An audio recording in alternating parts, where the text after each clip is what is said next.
días a todos, gusto saludarlos.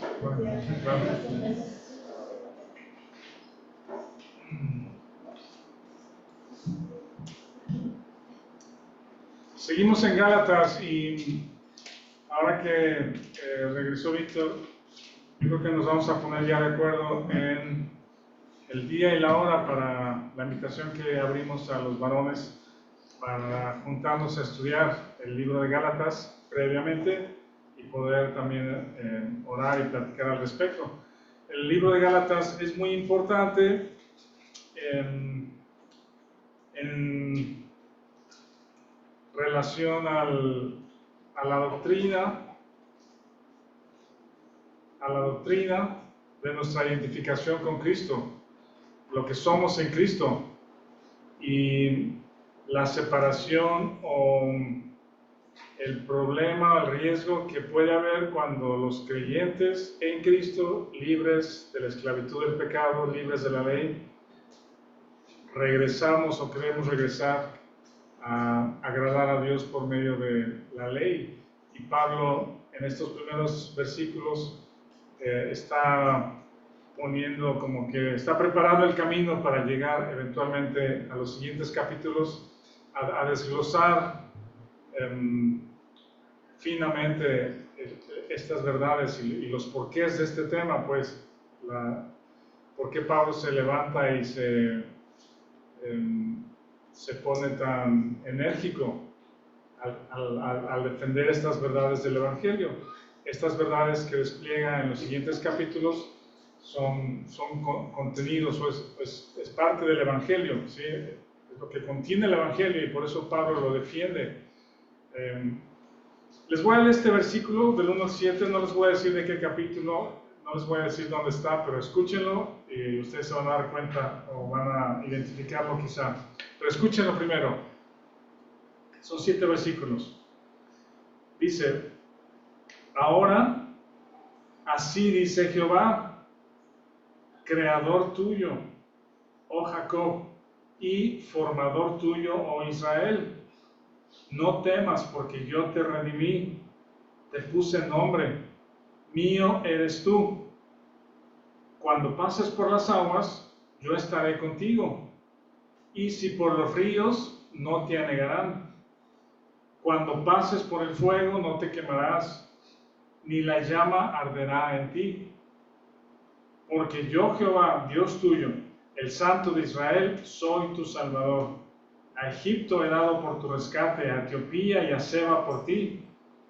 Porque a mis ojos fuiste de gran estima, fuiste honorable y yo te amé. Daré pues hombres por ti y naciones por tu vida.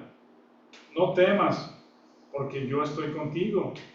Del oriente traeré tu generación y del occidente te recogeré.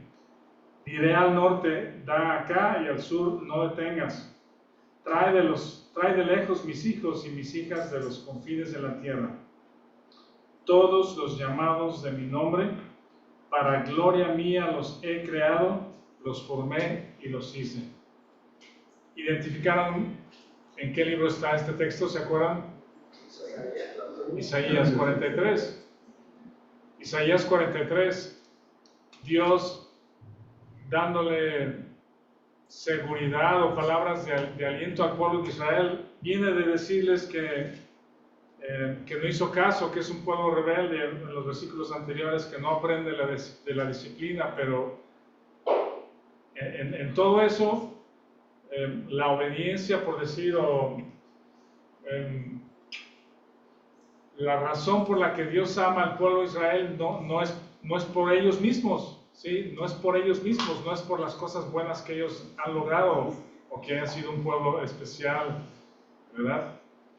Pero dice, les está recordando justamente lo mismo que Pablo está afirmando en Gálatas 1:15 que vimos la semana pasada, que Él es nuestro formador, que Él nos hizo, que hay un diseño, y lo que aplica al pueblo de Israel, o lo que aplicó, o lo que Dios le habló a su pueblo de Israel para que sobre eso estuviera su sustento y su confianza, ¿sí? En la seguridad de Dios, de lo que Dios ha hecho y lo que les promete, su presencia de Dios con ellos. Ese mismo principio aplica para los creyentes en la iglesia. Y Pablo lo está afirmando. Pablo lo está afirmando respecto a sí mismo y que esas verdades son el fundamento de su ministerio. Es lo que impulsa y empodera, por decir, ahora se usa esa palabra, pero es lo que le da fuerza e impulso a su ministerio, porque está fundamentado en el 1.15, lo que ya vimos, que Dios es el que me formó desde el vientre de mi madre, me llamó para gloria suya por su gracia. Y ese mismo principio, así como aplicó en Israel y aplica en la vida de Pablo, así también aplica en la vida de la iglesia y en la vida de los individuos. Dios te ha llamado, decíamos que Dios te llama por nombre, es una etiqueta que tiene tu nombre. ¿Sí? Y estas mismas palabras, si bien son dadas al pueblo de Israel, pero es el mismo principio, y cuando leemos este versículo, no lo sacamos de su contexto, sino entendemos que ese mismo Dios que habló a Israel para darle seguridad respecto a la presencia de Dios con ellos, es el mismo Dios que al abrir nosotros los textos del Nuevo Testamento nos damos cuenta que es el mismo Dios que nos sustenta. ¿Sí? Cuando pases por las aguas, yo estaré contigo. Si por los ríos, no te anegarán. Cuando pases por el fuego, no te quemarán. Todos los llamados de mi nombre para gloria mía los he creado, los formé y los hice. Quiero que pienses entonces en un momento que el propósito por el cual Dios te ha llamado a la comunión con Él es para gloria suya. Es para gloria suya. Ya lo masticaste un poquito. Ya Natalia entendió ¿cuáles son los animales rumiantes, Natalia? ¿No te acuerdas los rumiantes? La oveja, la vaca. Le gusta leer y nos dice luego información respecto a los animales y entendió que las vacas o los rumiantes tienen 4 estómagos, dice, ¿verdad? ¿Te acuerdas? No es que tengan 4 estómagos, pero hay 4 compartimientos en el estómago y entonces el alimento lo pasan a uno y luego lo regresan para seguirlo masticando y luego lo pasan a otro y luego regresa y lo está masticando. Esta es una de esas verdades que Dios nos formó y te llamó para gloria suya, para gloria suya.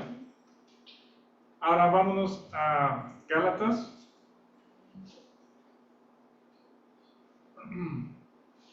Decíamos la semana pasada, voy a leer del 1.15, primero el 1.15 nada más solo, dice, pero cuando agradó a Dios que me apartó desde el vientre de mi madre, me llamó por su gracia.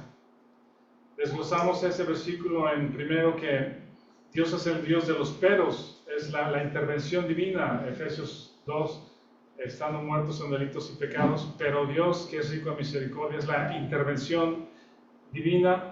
Él interviene, no hay nada imposible, cambia la historia, cambia el destino. Y así transformó e intervino en la vida de Pablo cuando el momento era correcto, más bien cuando llegó el tiempo.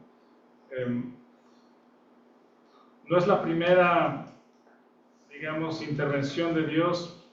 Pablo ya se había dado cuenta, había entendido que me apartó desde el vientre de mi madre, pero intervino en el momento que tenía que llamarme o que transformar o que cambiar el rumbo de su vida.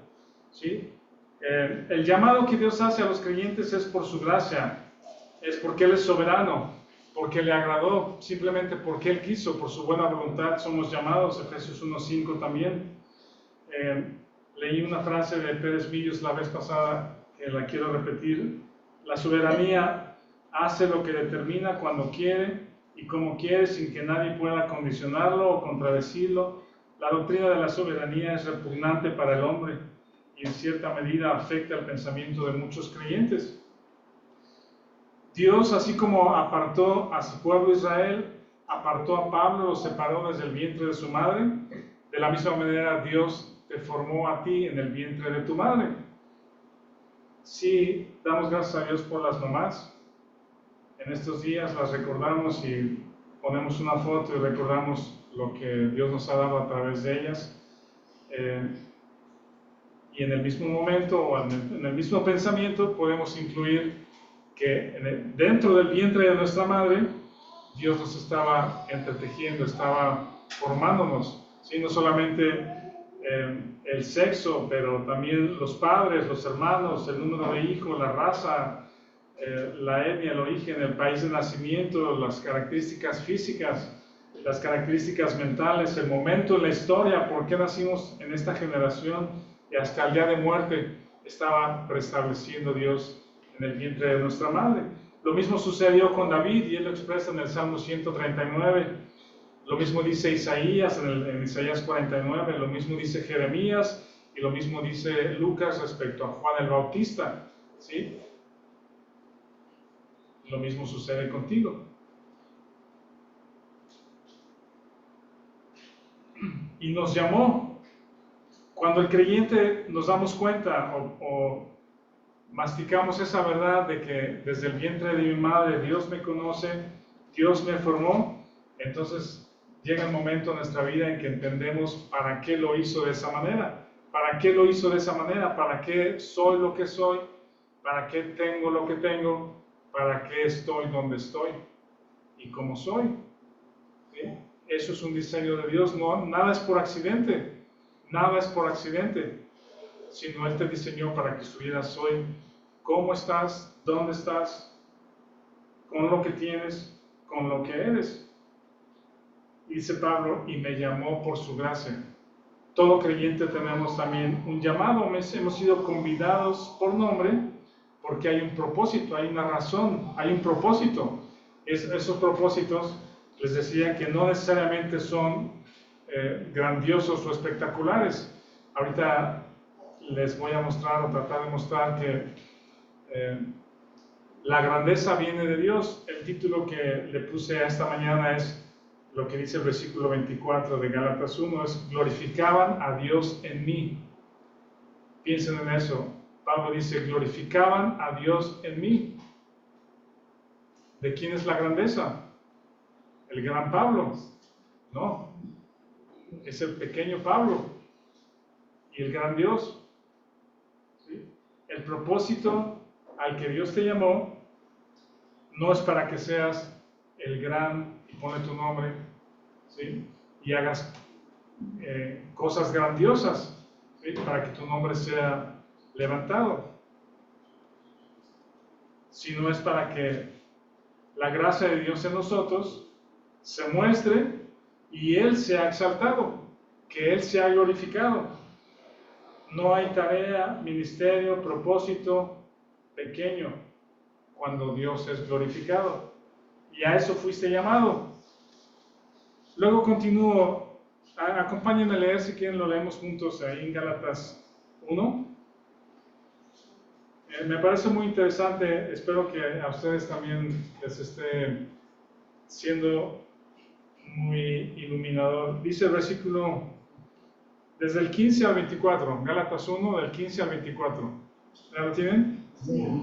Dice, pero cuando agradó a Dios, que me apartó desde el vientre de mi madre y me llamó por su gracia, revelar a su Hijo en mí, para que yo le predicase entre los gentiles. No consulté enseguida con carne y sangre, ni subí a Jerusalén a los que eran apóstoles antes que yo, sino que fui a Arabia y volví de nuevo a Damasco. Después, pasados 3 años, subí a Jerusalén para ver a Pedro. Permanecí con él 15 días, pero no vi a ningún otro de los apóstoles, sino a Jacobo, el hermano del Señor. En esto que os escribo, he aquí delante de Dios que no miento. Después fui a las regiones de Siria y de Cilicia, y no era conocido de vista a las iglesias de Judea que eran en Cristo. Solamente oían decir, aquel que en otro tiempo nos perseguía, ahora predica la fe que en otro tiempo asolaba, y glorificaban a Dios en mí. Le voy a pedir, si me ayuda Alan, con estos mapas. Es de mucha ayuda revisar mapas y geografía de este tipo de cosas. Ahí ubican. Tenemos el pointer ahí, ¿sirve? Ahora sí sirve. Ahí ven la región de Jerusalén, ¿verdad? Se ve claramente ahí en Judea.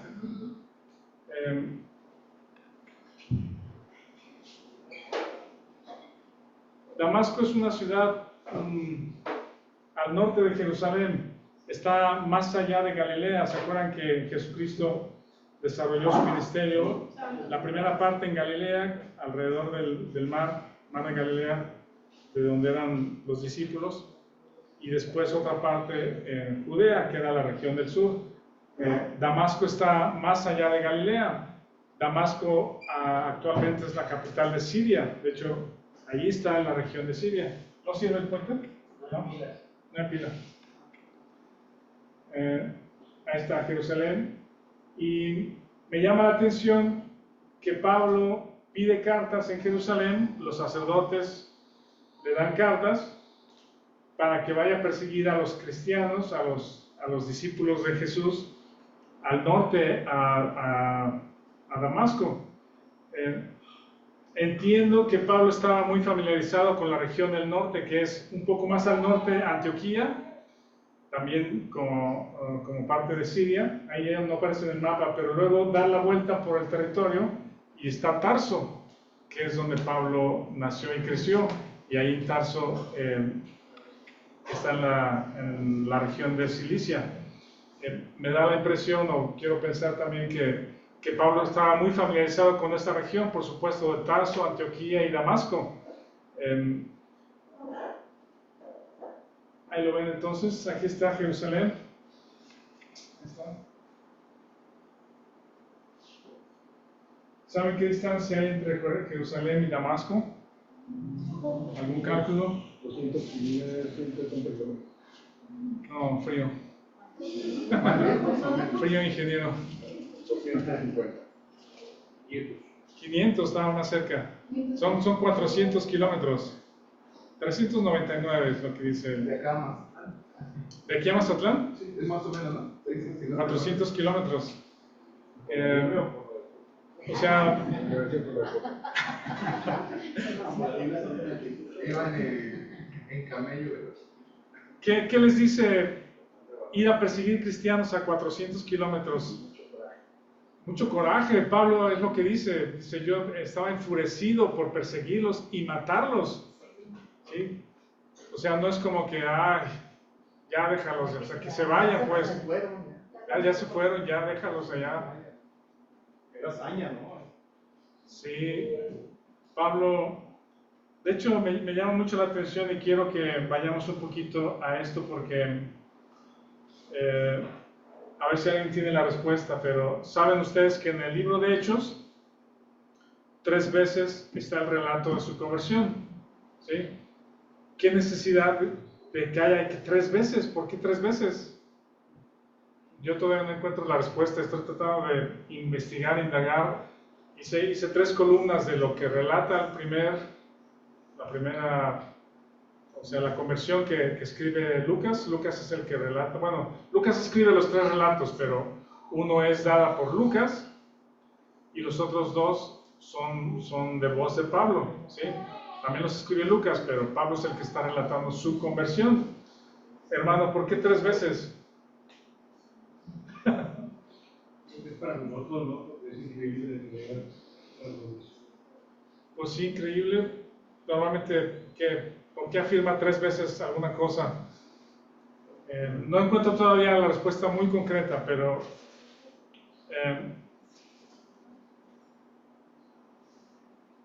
no sé si es porque Pablo aquí está diciendo que en el judaísmo aventajaba a muchos de mis contemporáneos, siendo mucho más celosos de las tradiciones de mis padres,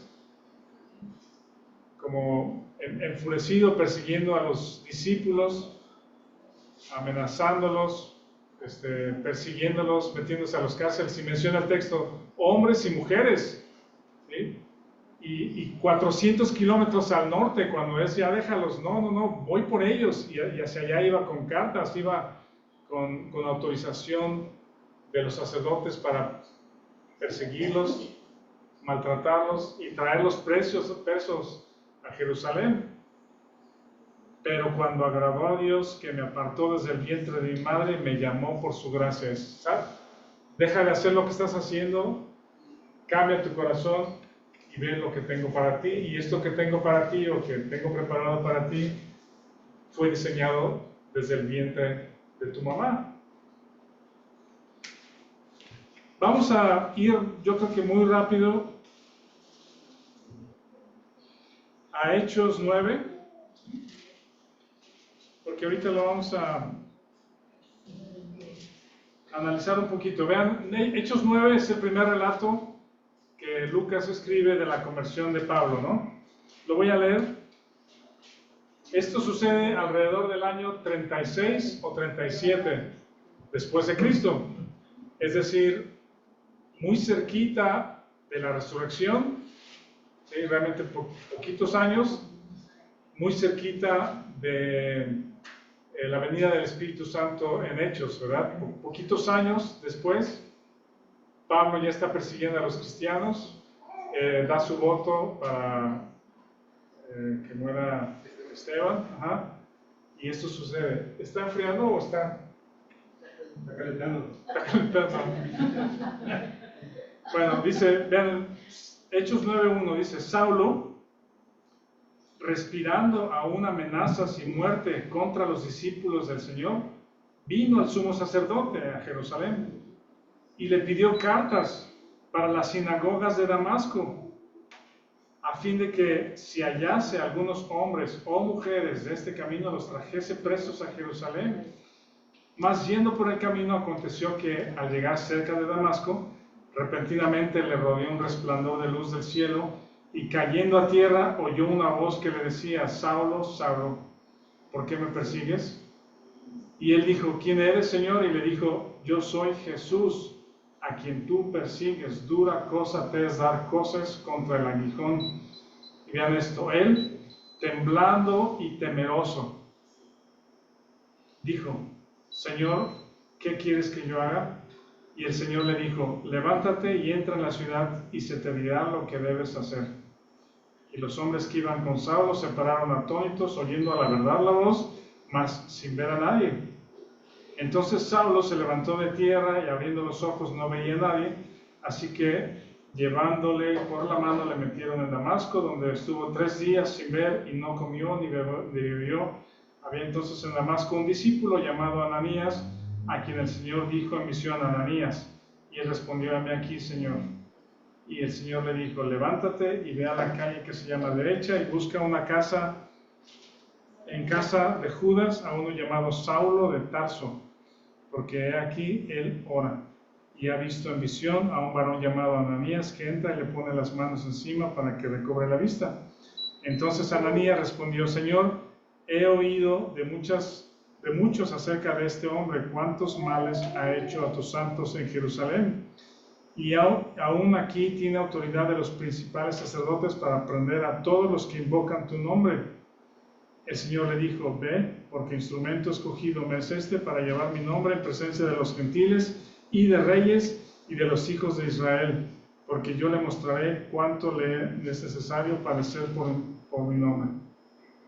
Fue entonces Ananías, entró en la casa, poniendo sobre él las manos, dijo, hermano Saulo, el Señor Jesús, que se te apareció en el camino por donde venías, me ha enviado para que recibas la vista y seas lleno del Espíritu Santo. Al momento le cayeron de los ojos como escamas y recibieron al instante la vista, y levantándose fue bautizado, y habiendo tomado alimento recobró fuerzas. Estuvo Saulo por algunos días con los discípulos que estaban en Damasco. 20, enseguida predicaba a Cristo en las sinagogas diciendo que este era el Hijo de Dios. Ese es el primer relato, ¿verdad? Ahora Pablo, convertido a Cristo, sí, hemos comentado que por qué en tan poquito tiempo, tan corto tiempo de su conversión, que se topó con el Señor Jesús, ¿por qué es que podía predicar al Señor Jesucristo? Enseguida predicaba a Cristo en las sinagogas diciendo que este era el Hijo de Dios. ¿Por qué pasó tan poquito tiempo en que él podía predicar? ¿Alguien? La pregunta es, ¿No necesitaba como que más discipulado o algún curso?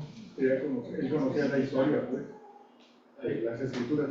¿Cómo es que tan rápido podía predicar a Cristo? Él conocía las Escrituras y además había recibido el Espíritu Santo. Ajá, sí. Y yo creo que definitivamente Pablo, antes de ir a perseguir a los cristianos, por su naturaleza y como él era, se informó muy bien de quién era Jesús. Sabía quién era. O sea, ya el tipo lleva así como sabiendo que estaba persiguiendo.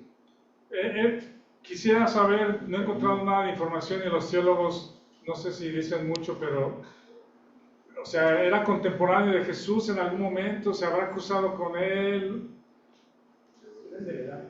¿Eran de la edad? ¿Va? Sí. Hay un tema ahí interesante. Seguramente él conocía, pero no creía. Y a la hora que el Espíritu Santo entra en él, es lo que nos pasa a todos nosotros, porque muchos conocemos de alguna manera, pero hasta que somos tocados es cuando verdaderamente creemos. Entonces, el conocimiento seguramente ya lo tenía, pero no creía. Pues. Él ya debió haber conocido algo de Jesucristo, yo creo, de qué hacía, quién era ese, porque todo lo que sucedía con los sacerdotes y los fariseos. La secta del camino.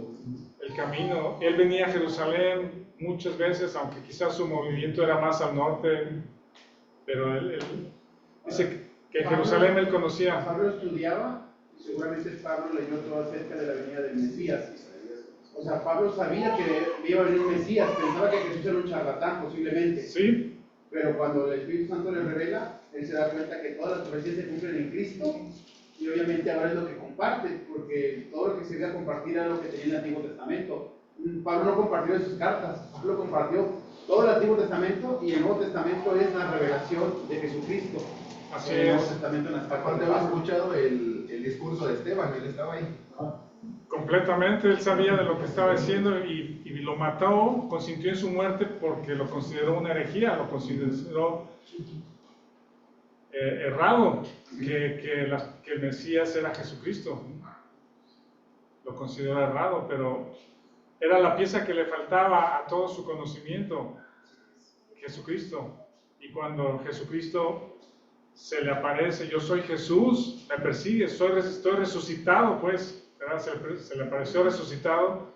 No tuvo ningún problema Pablo en decir, ok, todo lo que yo sabía termina aquí, pues, es la pieza que faltaba de rompecabezas, ¿verdad? Apunta hacia Jesucristo. Por eso enseguida empezaba a predicar acerca de Cristo, porque no le faltaba nada más que saber que Él era, que esta es la persona, ¿sí? Y en la segunda relato, véanlo en el capítulo 22 de Hechos. Ya se me ocurrió una teoría, Rafa. A ver. De por qué está tantas veces el relato. A ver. Yo considero muy personalmente que si Pablo llegaba a iglesias donde había personas que tenían familiares que Pablo había llevado en algún momento presos, muertos, lo que sea, yo, por ejemplo, si tú perseguiste a alguno de mis familiares y caes a la iglesia a predicar, te sueltan el púlpito, a mí me daría mucho coraje. Y tendrías que contarme una historia muy buena para que a mí se me baje el coraje y no me quiera levantar y sacarte el púlpito. Nadie lo quería, o sea, nadie. Yo creo que tendría que contarla siempre. Tuvo que venir Bernabé para decirle a los hermanos, oigan, acá está Pablo, pues, se los voy a traer. Cuéntanos la historia porque...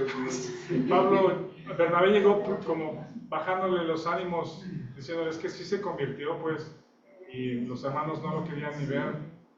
Rafa, los Sí. relatos que comentan, los tres relatos, son a qué grupos de personas podría ser por esa parte, porque dice que el relato tenía que ser para los gentiles, para los reyes, porque está ante Agripa cuando cuenta otra vez su testimonio. Ahí está. Y dice, es gentiles, reyes y los hijos de Israel. Entonces posiblemente cada relato es para cada grupo. Yo no los he investigado así, pero a lo mejor hay que ver en qué momento hizo el relato Pablo y posiblemente fue ante los gentiles, y luego otro ante los reyes, y luego otro ante los hijos de Israel. Son los tres posiblemente por esa razón. Sí, de hecho, el segundo de 22, el segundo relato del capítulo 22 sucede cuando Pablo regresa de su tercer viaje misionero, va regresando de su tercer viaje y ya no le da tiempo de meterse a tierra a Éfeso. Les dice, mejor paso por Mileto, ustedes vengan porque tengo que llegar a Jerusalén, pues voy retrasado para llegar a las fiestas a Jerusalén. Entonces Pablo, en su tercer viaje misionero, llega a Jerusalén está con los hermanos, está con Jacobo, ahí ya no menciona a Pedro, no sé por qué, pero le dicen, oye hermano, ten cuidado, estás aquí y los judíos te están queriendo matar, y los judíos se dan cuenta que Pablo está en Jerusalén, le hagan un escándalo, lo agarran, lo quieren matar, y los romanos lo tienen que cuidar, lo tienen que proteger de los judíos. Y entonces es cuando les dice el versículo 22, capítulo 22, es cuando ¿cómo se llama este hombre? El romano, se me fue su nombre, no su nombre, sino su cargo. ¿Tribuno? El tribuno. Ajá. Miren, desde el 21:37, vean esto. En Jerusalén, y les está hablando a los hijos de Israel. Quizás ese es uno de los cumplimientos que dices, Julio. Dice, cuando comenzaron a meter a Pablo en la fortaleza romana, dijo al tribuno, ¿se me permite decir algo? Y él le dijo, ¿sabes griego? O sea, se refirió al tribuno en griego. ¿No eres tú aquel egipcio que levantó de una sedición ante estos días y sacó al desierto los 4,000 sicarios? No, ese no soy yo. Entonces dijo Pablo, yo de cierto soy hombre judío de Tarso, ciudadano de una ciudad no insignificante de Cilicia, pero te ruego que me permitas hablar al pueblo en Jerusalén, a los judíos. Y cuando él se lo permitió, Pablo, estando en pie en las gradas, hizo señal con la mano al pueblo, y hecho gran silencio, habló en lengua hebrea, diciendo, varones hermanos, padres y padres, oíd ahora mi defensa ante vosotros. Y al oír que les hablaba en lengua hebrea, guardaron más silencio, y les dijo, yo de cierto soy judío, nacido de Tarso, de Cilicia, pero criado en esta ciudad de Tarso, instruido a los pies de Gamaliel, estrictamente conforme a la ley de nuestros padres, celoso de Dios, como hoy lo sois todos vosotros. Eso está empatizando con ellos, ¿verdad? Está identificando con los judíos en ese sentido de ser celosos de Dios conforme a la ley. Luego dice, perseguía yo este camino hasta la muerte, prendiendo y entregando en cárceles a hombres y mujeres, como el sumo sacerdote también me es testigo. Debió haber estado por ahí cerca el sumo sacerdote que le dio cartas, y todos los ancianos de quienes también recibí cartas para los hermanos, y fui a Damasco para traer presos a Jerusalén, también a los que estuviesen ahí, para que fuesen castigados. Pero aconteció que yendo yo, al llegar cerca de Damasco como a mediodía, de repente me rodeó mucha luz del cielo.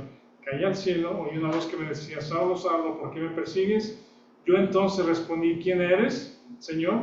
Y me dijo, yo soy Jesús de Nazaret. Eso lo agrega aquí, no dice de Nazaret en el otro, a quien tú persigues.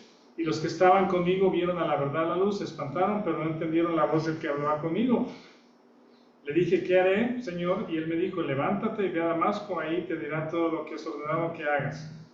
Y luego vean cómo identifica a Ananías. En el otro, de Ananías no dice mucho, pero aquí dice, entonces uno llamado Ananías, en el 12, varón piadoso según la ley, que tenía buen testimonio de los judíos que ahí moraban. Es decir, no es un hombre gentil, perverso contra los judíos, sino es un varón piadoso, el cual vino acercándose, me dijo, recibe la vista.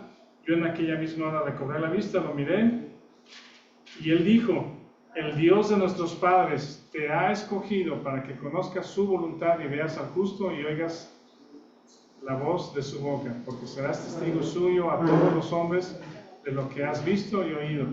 Ahora pues, ¿por qué te detienes? Levántate, bautízate, lava tus pecados, invocando su nombre. Ese es el segundo relato. Y el tercer relato está en el capítulo 26. Pablo apela a César, lo mandan entonces protegido a la ciudad de Cesarea. Ahí lo dejan olvidado 2 años, porque quieren que Pablo les dé mordida, les diga, mira, si me sacas te doy dinero, pero Pablo no hizo eso, sino se quedó en Cesarea, y ahí recibió la visita de un rey. Ahí está el otro tema que dices, Julio, el rey Agripa. Llega a Cesarea a saludar a su amigo Festo, quieren escuchar a Pablo, y Pablo relata su conversión. desde el versículo 26:4. ¿Quieren leerlo? Está muy interesante. Yo creo que 26:4 dice: mi vida, pues, desde mi juventud, lo está hablando ante un rey, ¿verdad? Acusado por los judíos, la cual desde el principio pasé en mi nación en Jerusalén, la cual conocen todos los judíos. Esto me llama la atención, de que la vida de Pablo y su educación y su crecimiento era conocido por todos. 5. Los cuales también saben que yo desde el principio, si quieren testificarlo conforme a la más rigurosa secta de nuestra religión, viví fariseo. Y ahora, por la esperanza de la promesa que hizo Dios a nuestros padres, soy llamado a juicio. Promesa cuyo cumplimiento esperaban que han de alcanzar nuestras 12 tribus, sirviendo constantemente a Dios de día y de noche. Por esta esperanza, oh rey Agripa, soy acusado por los judíos. ¿Qué? ¿Se juzga entre vosotros cosa increíble que Dios resucite a los muertos? Yo ciertamente había creído mi deber hacer muchas cosas contra el nombre de Jesús de Nazaret, lo cual también hice en Jerusalén. Yo encerré en cárceles a muchos de los santos, habiendo recibido poderes de los principales sacerdotes, y cuando los mataron yo di mi voto. Y muchas veces, castigándoles en todas las sinagogas, los forcé a blasfemar, y enfurecido sobremanera contra ellos, los perseguí hasta en las ciudades extranjeras. Ocupado en esto, iba yo a Damasco con poderes y en comisión a los principales sacerdotes.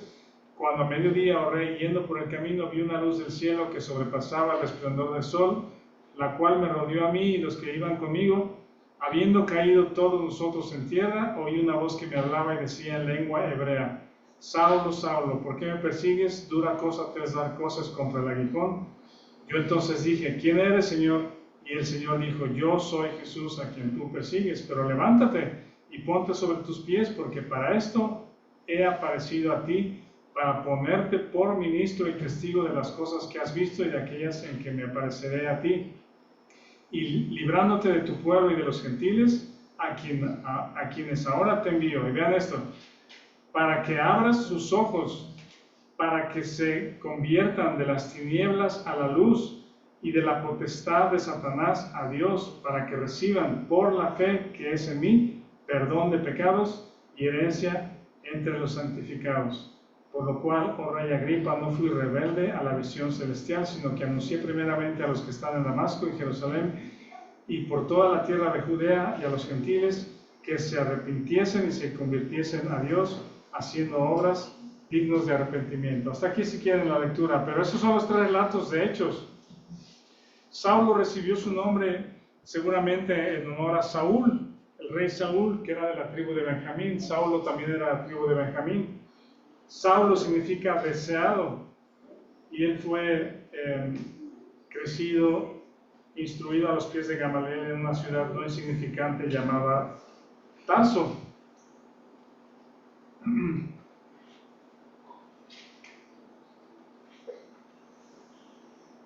Hechos está lleno de eventos. Ya voy al final, ¿eh? Está haciendo mucho calor ahora con los aires prendidos. Este está más efectivo, ¿verdad? Sí. Baja de 5 o 6 grados. Mejor que ese, haga sus pedidos, por favor. Individuales. Sí. Ventiladores individuales. Dios ama mucho a Julio, por eso nos está mandando calor.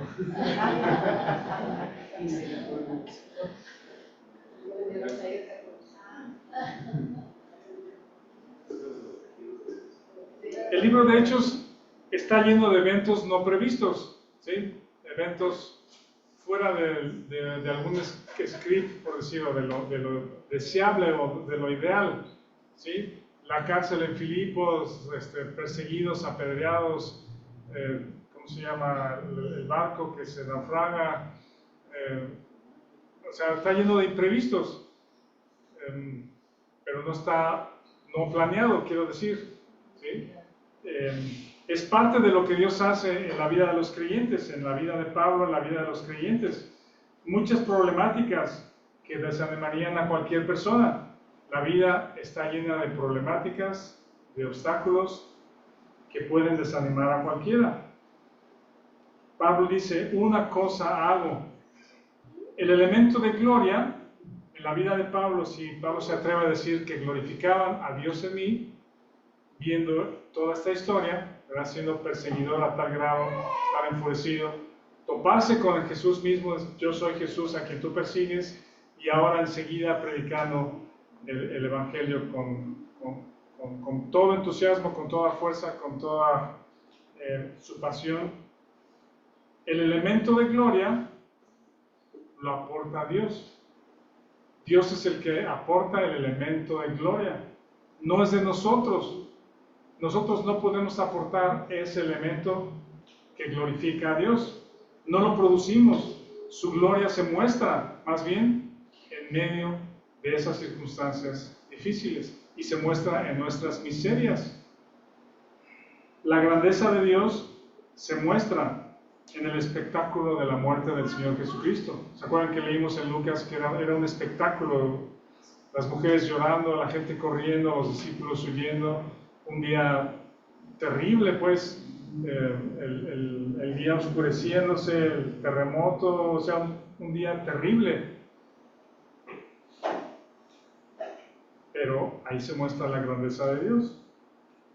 Se muestra en el espectáculo de la muerte de Jesucristo. La gloria de Dios se muestra en la locura de la predicación. El rey Agripa, cuando escuchó estas palabras de Pablo, su conversión, su amigo Festo, que estaba ahí de Cesarea, le dijo, ¿estás loco, Pablo? ¿Estás loco? ¿Qué estás diciendo? O sea, estás mal. La locura de la predicación, y Pablo le dice, no, estas cosas... ¿dónde está? Se me pasó aquí el versículo. Aquí está. Las muchas letras te vuelven loco, Pablo. Y él dijo, no estoy loco, excelentísimo Festo, sino que hablo palabras de verdad y cordura. Palabras de verdad y cordura. Ahí está la gloria de Dios, que para otros es locura. La gloria de Dios en la vida de Pablo ocurre en sus debilidades, ¿sí? Ocurre en la simpleza de la iglesia. Déjenme decirles que sí me gustaría que hubiera más sillas llenas. Tim decía en una ocasión, ¿para qué quieres más gente en la iglesia si va a haber más carne? Más cristianos carnales. Entre más gente hay más cristianos carnales, ¿sí? No es que no queramos mucha gente, o no es que no queramos que mucha gente conozca el Evangelio. Claro que lo tienen que conocer. Pero a algunos o muchos no les atrae el Evangelio, no les atrae estudiar. Gracias a Dios que a ustedes sí, algunos no pueden, algunos no están fuera. Pero esta pequeña iglesia, piensen que en esta pequeña iglesia se muestra la grandeza de Dios en la simplicidad de lo que haces, en la simplicidad de la iglesia, de lo que puedes participar. Cuando Vivi y Adriana nos mandan videos a Celia de lo que hacen en el lugar de las adicciones, ¿verdad? ¿Cómo se llama la casa de adicciones de las señoras? El centro de rehabilitación. Centro de rehabilitación. ¿Sí? O Arce nos manda videos de los migrantes escuchando el Evangelio ahí con Oscar o Abraham tocando la guitarra o Joshua compartiendo. O en el Baseball Chapel o en la cárcel, ¿verdad? Yo creo que no les vamos a dar un trofeo, es decir, no tenemos el trofeo del mejor misionero. Podríamos hacerlo, yo creo.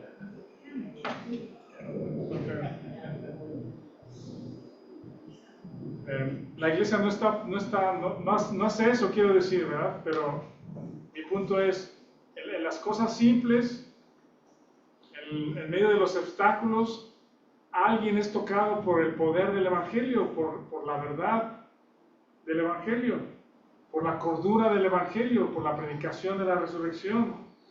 En las cosas simples, la grandeza de Dios ahí es donde se muestra. Y Pablo se atreve a decir que en todo este proceso de su conversión y del mensaje que está defendiendo, glorificaban a Dios en él. Pero él saca las manos de ese proceso, pues. ¿Sí me explico? Él saca las manos. O sea, ¿qué puede él estar orgulloso de su pasado? Nada, o sea, al contrario, sería un obstáculo para que él compartiera. No soy digno de compartir, no puedo compartir el Evangelio. No, fuiste sacado de allá, pero ahora Dios te llamó desde el vientre de tu madre por su gracia y ahora no fue rebelde al llamado y no puede dejar de predicar. Ay de mí si dejó de predicar. Pero él no mete las manos en ese proceso, sino es la gracia de Dios en él. ¿Cómo puede ser glorificado Dios en nosotros? ¿Cómo puede ser glorificado Dios en ti? Puedo pensar en 3 cosas para terminar. La primera, que reconozcas y creas, que te des cuenta, ¿sí? Que te des cuenta que Él es tu creador y formador tuyo desde el vientre de tu madre. ¿Sí? Si no has caído en cuenta de eso, si no es como que nada más una frase por ahí que se dice, sino que realmente Dios es tu formador y todo lo que eres, lo que tienes, el momento en tu historia, tu familia, tus hijos, tu trabajo, tus características, tus cualidades, todo lo que hoy eres y tienes es dado por Dios para este momento. ¿Sí?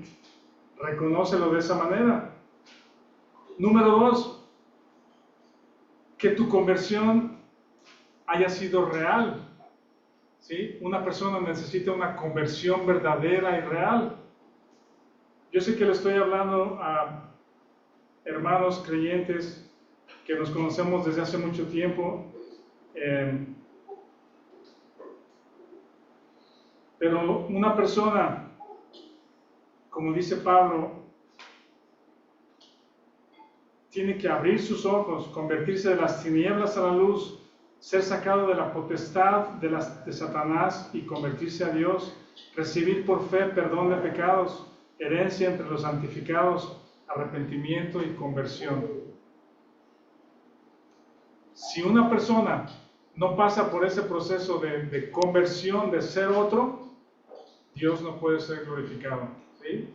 Quizá nadie tenemos el pasado que Pablo tuvo, quizá no en ese sentido, pero qué tal muchas otras cosas malas, perversas, que a lo mejor nosotros nos dábamos cuenta de lo que éramos o hacíamos. Y allí Dios muestra su amor para con nosotros, en que siendo aún pecadores, Cristo murió por nosotros. Dios es glorificado porque muestra su misericordia y su poder en el proceso de conversión. Y esa conversión, así como Pablo lo muestra en su testimonio, es visible, evidente, innegable, que toda persona pudiera decir, como decían los creyentes que veían a Pablo, ¿qué te pasó? ¿Sí? Glorificaban a Dios en mí. ¿Qué te pasó? Eres otra persona. El que antes perseguía ahora predica la fe que antes perseguía o negaba, ¿sí? No soy el mismo. Tristemente, el evangelio o el evangelio superficial o la predicación de una vida mejor aquí o de ser libre de enfermedades, tener riqueza, tener una bonita vida, eso no es el evangelio, es un llamado a personas a que se sientan bien consigo mismos y tengan una bonita vida. ¿Vale? Prosperidad. Sí, ese no es el evangelio. Vean la vida de Pablo. Quizá por eso 3 veces la conversión y 3 veces el contraste entre ver lo que era y lo que hace Dios.